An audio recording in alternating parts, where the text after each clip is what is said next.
चलिए जानते हैं आज की देश और दुनिया की सिलेक्टेड काम की और महत्वपूर्ण 50 बड़ी खबरों को सिर्फ 10 मिनट में। पर अभी तक आपने इस वीडियो को लाइक नहीं किया तो लाइक कर दीजिए। सत्ता का दुरुपयोग करने वाले लोग असली राष्ट्र विरोधी मोदी सरकार पर बरसी पूर्व कांग्रेस अध्यक्ष सोनिया गांधी। कहा ये लोग एक दिन देश को बेच देंगे। सत्येंद्र जैन और सिसोदिया के बाद अब सीबीआई के दरबार में सीएम अरविंद केजरीवाल। 16 अप्रैल को शराब घोटाले में पूछताछ। योगी सरकार ने बीते 6 सालों में 183 एनकाउंटर और 5046 अपराधी किए गिरफ्तार। सीएम बनते ही कहा था ठोक दिए जाएंगे। विपक्ष पर गरजे पीएम मोदी। बोले राष्ट्र प्रथम देशवासी प्रथम की भावना से तय होती है भाजपा सरकार की नीतियां। देश में बेकाबू हो रही कोरोना संक्रमण की रफ्तार। एक दिन में 11,000 से ज्यादा नए मामले आए सामने। कई राज्यों में मास्क हुए आने वाली। राजधानी दिल्ली में डॉक्टर भी हो रहे संक्रमित। अरविंद केजरीवाल, मनीष सिसोदिया और सत्येंद्र जैन को जहर की पुड़िया दे दो। ईडी की जांच पर भड़के आप सांसद संजय सिंह। कहा बीजेपी आम आदमी पार्टी को खत्म करना चाहती है। आरएसएस अब 16 अप्रैल को तमिलनाडु में निकालेगा मार्च। सुप्रीम कोर्ट के आदेश के बाद पुलिस से मिली इजाजत। कानून व्यवस्था कैसे कायम हो, योगी से सीखे बिहार के सीएम नीतीश कुमार। अतीक के बेटे के एनकाउंटर के बाद केंद्रीय मंत्री गिरिराज ने दी सलाह। राहुल गांधी, अरविंद केजरीवाल और बिहार के सीएम नीतीश कुमार पर बरसे पीएम मोदी। कहा क्रेडिट के भूखे लोगों और जनता पर राज करने की भावना ने देश का बहुत अहित किया। क्रिप्टो करेंसी को कानून के दायरे में लाने पर G20 में बनी सहमति। वित्त मंत्री निर्मला सीतारमण ने दी अहम जानकारी। युद्ध के लिए स्पेशल सेना तैयार करेगा चीन। राष्ट्रपति जिनपिंग ने जारी की नई रूल बुक। हार्दिक पांड्या ने किया आईपीएल की आचार संहिता का उल्लंघन। लगाया गया 12 लाख रुपए का जुर्माना। देश का पीएम के साहू नीतीश कुमार जैसा हो। दिल्ली से लौटने के बाद बिहार के सीएम का जेडीयू कार्यालय में हुआ भव्य स्वागत। पीएम मोदी ने अपने ब्रिटिश समकक्ष ऋषि सुनक से की बात। दोनों देशों के बीच व्यापार समझौते को लेकर चल रही बातचीत तेज करने पर बनी सहमति। वंदे भारत की तर्ज पर चलेगी वंदे मेट्रो। रेल मंत्री अश्विनी वैष्णव ने बताया दिसंबर 2023 तक हो सकती है शुरू। यूपी में एनकाउंटर की बिहार तक गुंज। बीजेपी नेता सम्राट चौधरी बोले सरकार बनी तो पुलिस को करेंगे फ्री हैंड। पीएम मोदी के खिलाफ पोस्टर लगाकर बुरे फंसे पंजाब के कैबिनेट मंत्री हरभजन सिंह। दोषी पाए गए तो हो सकती है 6 महीने की जेल। मिट्टी में मिला देंगे और असद एनकाउंटर ने कर्नाटक में बढ़ा दी सीएम योगी की डिमांड। बीजेपी चाहती है ताबड़तोड़ रैलियां और रोड शो। दिल्ली में मुफ्त बिजली पर छाया संकट। ऊर्जा मंत्री अतिश ने कहा आज से बंद हो जाएगी सब्सिडी वाली बिजली। एलजी विनेश सक्सेना ने रोकी फाइल।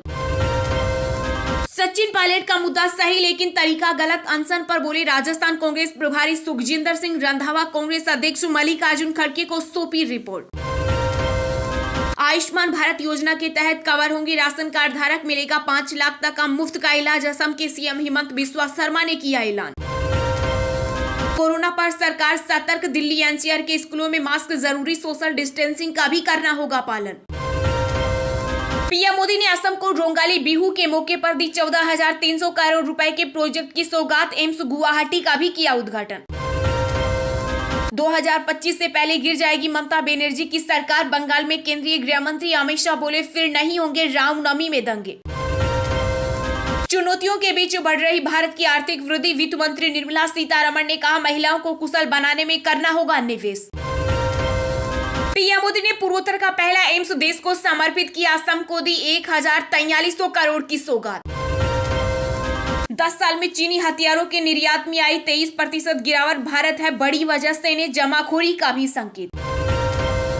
केंद्रीय कर्मचारियों की रिटायरमेंट उम्र 60 साल से कम करने जा रही मोदी सरकार।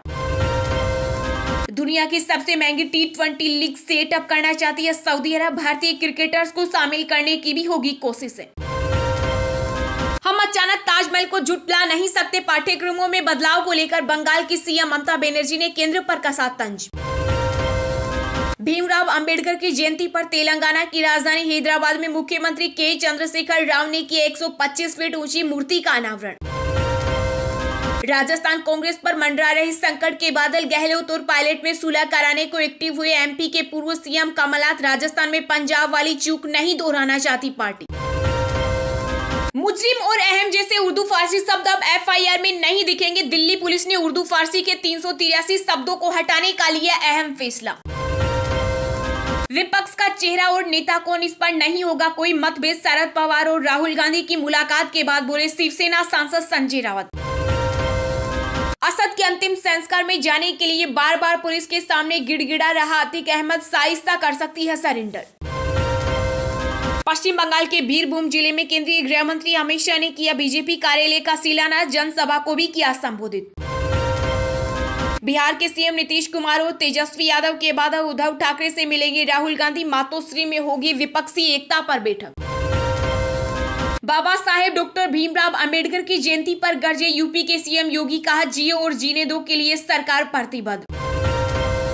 3 दिवसीय दौरे पर मॉरिशस पहुंचे विदेश सचिव विनय क्वात्रा, विदेश मंत्री से की द्विपक्षीय संबंधों पर चर्चा। राम मंदिर के नाम पर वोट दिया वो बन रहा चुनावी रणनीतिकार, प्रशांत किशोर बोले शिक्षा और रोजगार के लिए मतदान करो तब ये मिलेगा। नीतीश बाबू अब पीएम थे और रहेंगे। पूर्व केंद्रीय मंत्री आरसीपी सिंह ने ट्वीट कर समझाया पीएम का मतलब पलटी मार। हमारे कपड़े गंदे नहीं, आपकी सोच गंदी। बीजेपी नेता कैलाश विजयवर्गीय पर टीएमसी सांसद महुआ मोइत्रा ने कसा तंज। तमिलनाडु बीजेपी के प्रदेश अध्यक्ष अन्नामलाई ने जारी की डीएमके फाइल्स, सीएम स्टालिन के परिवार और पार्टी नेताओं पर लगाए बेहिसाब संपत्ति रखने का आरोप। धीरेन्द्र शास्त्री की गर्दन दबाने का बयान देने वाले बीजेपी नेता प्रीतम लोधी के बदले सुर मध्य प्रदेश के पिछोर में लगेगा बागेश्वर धाम का दरबार। यूट्यूब की तर्ज पर कमाई करेगा ट्विटर, फॉलोवर्स ले सकेंगे पेड सब्सक्रिप्शन। एलन मस्क ने कंटेंट क्रिएटर्स के लिए सब्सक्रिप्शन प्लान शुरू करने की घोषणा। यूपी में उड़ाई जा रही है कानून की धज्जियां, असद के एनकाउंटर पर सपा नेता डिंपल यादव ने योगी सरकार पर किया वार। बिहार में विपक्ष से एकजुटता पर हमलावर हुई बीजेपी प्रदेश अध्यक्ष सम्राट चौधरी ने कहा इस बारात का दूल्हा कौन, बताए नीतीश कुमार। चिलचिलाती गर्मी के लिए रहे तैयार, पश्चिम बंगाल में लू का कहर, पारा पहुंचा 40 डिग्री के पार, मौसम विभाग ने जारी किया ऑरेंज अलर्ट। गोवा पुलिस ने सार्वजनिक संपत्ति को नुकसान पहुंचाने के मामले में दिल्ली के सीएम अरविंद केजरीवाल को भेजा समन, 27 अप्रैल को होगी पेशी। बिहार में अब 4 साल में पूरा होगा ग्रेजुएशन, सेमेस्टर सिस्टम भी हुआ लागू। राज्यपाल राजेंद्र विश्वनाथ ने उच्च स्तरीय बैठक कर जारी किया आदेश। केरल को मिलेगी वंदे भारत ट्रेन की सौगात, 25 अप्रैल को पीएम मोदी दिखाएंगे हरी झंडी। कोरोना का नया वेरिएंट XBB.1.16 बच्चों के लिए है बेहद खतरनाक। भारत विरोधी तत्वों पर ले एक्शन, पीएम मोदी ने की ब्रिटिश प्रधानमंत्री सुनक से बात। अमित शाह के दौरे पर बंगाल को दहलाने की साजिश, 17 बक्सों में मिली 3400 जेलेटिन की छड़ें।